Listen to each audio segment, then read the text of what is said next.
میں Indian government سے کہوں گا کہ ہوش کے ناخن لیں اور اس کو بالکل کمزوری نہ سمجھیں،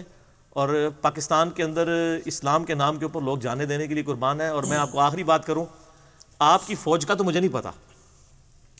لیکن پاکستان کی عوام اور پاکستان کا ہر فوجی اس کے اندر شہادت کی تمنا موجود ہے، الحمدللہ۔ وہ اس لیے ہے کہ اس کے ایمان کا حصہ ہے۔ صحیح مسلم میں حدیث ہے کہ جو شخص شہادت کی تمنا کے بغیر مرا وہ منافقت کی موت مرا، منافقت کی ایک شاخ پہ مرا۔ حتیٰ کہ بخاری و مسلم دونوں میں حدیث ہے، نبی علیہ السلام نے فرمایا، اے اللہ میری خواہش ہے کہ میں تیری راہ میں قتل کیا جاؤں، پھر زندہ کیا جاؤں، پھر قتل کیا جاؤں، پھر زندہ کیا جاؤں، پھر قتل کیا جاؤں، پھر زندہ کیا جاؤں، پھر قتل کیا جاؤں۔ تو یہ تمہارے ایمان کا حصہ ہے۔ تو یہ تو آپ سمجھیں کہ یہ 22 کروڑ چلتی پھرتی 302 ہیں، یہ حقیقت بات ہے۔ یہ تو لوگ، ظاہر ہے کہ مسلمان کا تو آخرت کی زندگی کے اوپر ایمان ہے، وہ کہتا ہے مرنا تو ہے، میں نے چاہے 40 سال کی عمر میں مروں چاہے 20 سال کی عمر میں مر جاؤں، تو اینڈ رزلٹ تو موت ہے، تو مر جاؤں گا جنت میں پہنچوں گا۔ یا تو لوگ جنت میں جناب اپنے جو ہے محلات بک کرا کے بیٹھے ہوئے ہیں، فوجی بھی اور عوام بھی، لہٰذا ایسی عوام کے ساتھ آپ کیا لڑیں گے؟ اور آپ اگر پاکستان میں آ کے انالیسس کر رہے ہیں تو آپ کو یہ چیز پتہ چل جائے گی۔ میں تو یہاں بیٹھا ہوا ہوں نا، میں آپ کو ریئلٹی بتا رہا ہوں۔ یہ تو ہمارا میڈیا ایسے لوگوں کو کی چیزوں کو اس طرح پروموٹ نہیں کر رہا ہوتا جان بوجھ کے تاکہ امن کی صورتحال رہے، ادروائز انڈین میڈیا تو مقابلہ ہی نہیں کر سکتا جتنے ادھر جذباتی لوگ بیٹھے ہوئے ہیں۔ اور آپ اسلام کی ہسٹری بھی اٹھا کے دیکھ لیں، رومن اور پرشین امپائر جو الٹی ہیں، مٹھی بھر مسلمانوں نے سپر پاورز کو الٹا ہے، کس بنیاد کے اوپر؟ ہاں، ایمان کی بنیاد پہ۔ صحابہ کرام جب بھی کسی قوم پہ حملہ کرتے تھے ان کو خط لکھتے تھے کہ ہم وہ فوج لے کے آ رہے ہیں کہ تمہیں جتنی اپنی زندگی سے محبت ہے اس سے زیادہ وہ موت سے محبت کرتے ہیں۔ تو سر جو ایسے لوگ ہوں جو موت سے، اگلوں کی زندگی سے بڑھ کے محبت کرتے ہوں، تو سر ان کو پھر کون لوگ شکست دے سکتے ہیں؟ اسی لیے دیکھیں، نہ ان کے پاس اسلحہ زیادہ تھا، نہ مین پاور زیادہ تھی، تو دنیا کی جو اتنی بڑی بڑی آرمیز تھیں جو صدیوں سے دنیا میں اپنا ایک اثر و رسوخ لے کے بیٹھی تھی، رومن اور پرشین امپائر اکھاڑ کے رکھ دیے 5 سے 6 سالوں کے اندر مسلمانوں نے، یرموک اور قادسیہ کے اندر۔ تو وہ اسی لیے اکھاڑا نا، ایمان کی طاقت تھی نا۔ تو اس لیے انڈین گورنمنٹ کو میں بڑا مخلصانہ مشورہ، یہ میں دھمکی نہیں دے رہا، میں تو اللہ کے فضل سے اس وقت سے پاکستان اور انڈیا کی امن کی عائشہ کی بات کرتا ہوں کہ جس وقت انڈیا میں تو مجھے نہیں پتا، پاکستان میں اس طرح کی باتیں کرنا بھی ایک سمجھ لیں مقدس جرم سمجھا جاتا تھا۔ میں تو اس وقت بھی کہتا تھا کہ امن کی عائشہ ہونی چاہیے، اور مجھے ہمدردی ادھر کے رہنے والے مسلمانوں کے ساتھ ہے۔ میرا دل کبھی نہیں چاہے گا کہ کولیٹرل ڈیمیج کے اندر وہاں کے مسلمان بھی شہید ہوں، میرے لیے وہ اتنے امپورٹنٹ ہیں جتنے یہاں کے مسلمان ہیں، ٹھیک ہے؟ میں تو ان کے لیے بھی دعا کرتا ہوں، اپنے لیے بھی دعا کرتا ہوں، تو ادھر کے مسلمانوں کو چاہیے وہ ادھر کے مسلمانوں کے لیے دعا کریں، کشمیر کے مسلمانوں کے لیے دعا کریں۔ صحیح مسلم میں حدیث ہے، نبی علیہ السلام نے فرمایا جب کوئی شخص اپنے بھائی کی غیر موجودگی میں اس کے لیے دعا کرتا ہے، اللہ ایک فرشتہ اس کے ساتھ اٹیچ کرتا ہے، جو جب وہ دعائیں سنتا ہے تو کہتا ہے، وہ آمین بھی کہتا ہے اور کہتا ہے اے اللہ یہ ساری دعائیں اس بندے کے حق میں بھی قبول کر جو اپنے بھائی کے لیے دعا کر رہا ہے، جو بھائی اس کے سامنے موجود ہی نہیں ہے۔ تو اگر ہم اپنے انڈیا میں رہنے والے بھائیوں کے لیے یا کشمیر میں مظلومین کے لیے دعا کرتے ہیں، ان دعاؤں کا حصہ ہمیں بھی ملے گا، اور وہاں کے لوگ یہاں کے لیے کرتے ہیں تو ان دعاؤں کا حصہ انہیں بھی ملے گا۔ باقی جو ہے نا ایسے شریر لوگ جو دونوں طرف پہ موجود ہیں، نہ میڈیا کو ان کو اوپر لانا چاہیے۔ پاکستان کے میڈیا نے تو ابھی ذمہ داری کا ثبوت دیا، کسی ایسے بندے کی کوئی سٹیٹمنٹ میں یہ چیلنج ہے کہ کسی ہمارے پرائیویٹ چینل کے اوپر، نہ جیو کے اوپر، نہ ARY کے اوپر، نہ دنیا ٹی وی پہ، نہ سما کے اوپر آپ کو، نہ دن ٹی وی کے اوپر کہیں پہ نظر نہیں آئے گی، بلکہ پازیٹیو گفتگو نظر آئے گی۔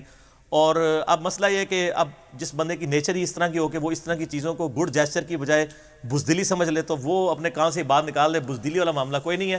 یہاں کی 22 کروڑ عوام جو ہے نا وہ مرنے کے لیے تیار ہے، وہ کہتے ہیں چلو ہماری دنیا نہیں سوری، آخرت تو سمر جائے نا، ہمیشہ کی زندگی، تو تیار بیٹھے ہوئے ہیں۔ تو یہ بالکل دماغ میں نہ رکھیں کہ یہ بزدلی ہے، یہ حکمرانوں کی حکمت عملی ہے کہ وہ ادھر تک، ورنہ اگر یہ عوام پہ بات ہو نا تو جس طرح پرائم منسٹر نے کہا تھا کہ جنگ شروع ہوگی تو پھر میرے قابو میں بھی نہیں رہے گی، یہ حقیقت بات ہے، صحیح، ٹھیک ہے؟ تو میں ان کو بالکل پنجابی سے کہوں گا کہ کان کھول کے سن لو، کنوں کڈ لو، یہ گل اپنے کانوں میں سے یہ بات نکال لیں، نکال کے دماغ تک پہنچا لیں کہ بالکل ایسی بات نہیں ہے، ڈر والا معاملہ کوئی نہیں ہے۔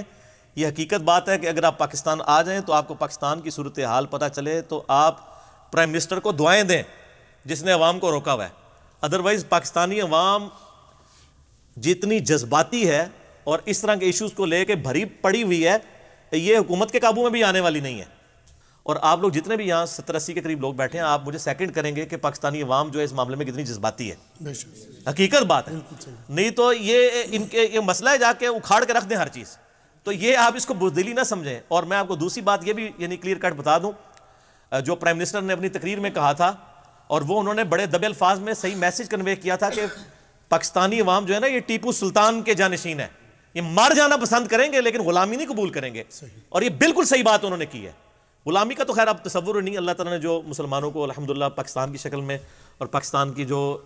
ڈیفنس ہے اس کی شکل میں عروج دیا ہے، اس کے باوجود یہ حقیقت بات ہے، یہ پرائم منسٹر کی بات کو کوئی ہلکا نہ لے۔ یہ انہوں نے ایک جس کو کہتے ہیں نا سمندر کو کوزے میں بند کیا، یہ جملہ بول کے کہ ہم ٹیپو سلطان والا معاملہ ہوگا ہمارے ساتھ، اگر خدا نخواستہ ایسی صورتحال آئی تو آپ یہ نہ سمجھیے گا کہ ہم بہادر شاہ ظفر والی زندگی گزاریں گے، ہم ٹیپو سلطان والی زندگی کو پریفر کریں گے، اور یہ بالکل حقیقت بات ہے۔ پہلے یعنی آپ سمجھ لیں کہ دنیا کی جو آلموسٹ سمجھ لیں آدھی سے زیادہ آبادی اسی ریجن کے اندر آباد ہے، ٹھیک ہے۔ ظاہر ہے کہ یہاں کی زمین جو ہے وہ اگاتی ہے، صدیوں کے بعد لوگوں نے لرن کیا ہے، اور ادھر لوگ سب کانٹیننٹ میں آباد ہوئے ہیں، چاہے چائنا میں، پاکستان میں، انڈیا کے اندر، بنگلہ دیش کے اندر۔ تو اب اتنی آبادی کو آپ سٹیک پہ لگا رہے ہیں، اور خدا نخواستہ یہ جنگ یعنی طویل ہوتی ہے، اور خدا نخواستہ اگر اٹامک ویپن یوز ہوتے ہیں تو پھر صرف یہ آبادی متاثر نہیں ہوگی، پوری دنیا کے اندر اس کے اثرات جائیں گے، اور یہ کوئی انسانیت کی خدمت بھی نہیں ہوگی، نہ کوئی ملک کی خدمت ہوگی۔ جب ملک کے عوام ہی نہیں بچیں گے، صرف زمین ہی رہ جائے گی بنجر، تو آپ نے پھر ایسے ملک کو چاٹنا ہے۔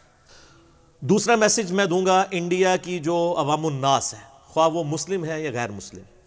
تو ہم بالکل کلیئر کٹ ان کو یہ میسج دے دیں کہ ہمیں کوئی شوق نہیں ہے کسی کے ساتھ لڑنے کا، چاہے انڈیا کے اندر غیر مسلم جو آباد ہیں، چاہے مسلم آباد ہیں، ہم سب کے لیے امن کا پیغام رکھتے ہیں۔ اسلام تو ہے ہی امن کا دائی، اسلام جو ہے اس کا تو مطلب ہی ہے پیس، اسلام کے جو لغوی معنی ہیں وہ پیس ہیں، امن اور سلامتی کے ہیں، اور جہاں تک وہاں پہ جو مسلمان آباد ہیں تو ظاہر ہے ان سے تو ہماری ایک اسلام کے رشتے میں ایک محبت بھی وابستہ ہے۔ ہم کبھی نہیں چاہتے کہ دونوں طرف کی ایسی لڑائیاں ہوں کہ جن کی وجہ سے وہاں پہ رہنے والے مسلمانوں کا بھی نقصان ہو، کیونکہ تقریباً جتنے مسلمان پاکستان میں آلموسٹ اتنے انڈیا کے اندر ہیں، یہاں اگر 22 کروڑ ہیں تو 20 کروڑ وہاں پہ بھی ہیں، تو وہ بھی ہمارے لیے اتنی اہم ہے۔ اور پھر انسانیت کے رشتے پہ اس سے اوپر بھی جائیں تو پھر تو آپ کو پتہ ہے سورۃ المائدہ میں اللہ تعالیٰ نے یونیورسل ٹروتھ ریویل کیا ہے کہ جس نے ایک جان کو قتل کیا ناحق، گویا اس نے پوری انسانیت کو قتل کیا، اور جس نے ایک جان کو بچایا گویا اس نے پوری انسانیت کو بچایا۔ تو ہم تو پوری انسانیت کی بات کرتے ہیں، ہم کبھی نہیں چاہتے کہ یعنی خواہ مخواہ کی اس طرح کی لڑائیاں ہوں جس کی وجہ سے ایک امن کی صورتحال خراب ہو اور لوگ اس تکلیف سے گزریں، کیونکہ جنگوں کا اینڈ جو ہے وہ تو بربادی ہوتی ہے، حاصل کچھ نہیں ہوتا، الا یہ کہ بالکل کوئی ناگزیر معاملہ ہو جائے، وہ الگ بات ہے، میں کوئی جہاد کے خلاف نہیں بول رہا، لیکن وہ جہاد بھی ہونا چاہیے، خواہ مخواہ کی لڑائی نہیں ہونی چاہیے کہ جس کی وجہ سے کسی کو نقصان ہو، کسی کو اوپر کرنے کے لیے، کسی کو نیچا کرنے کے لیے۔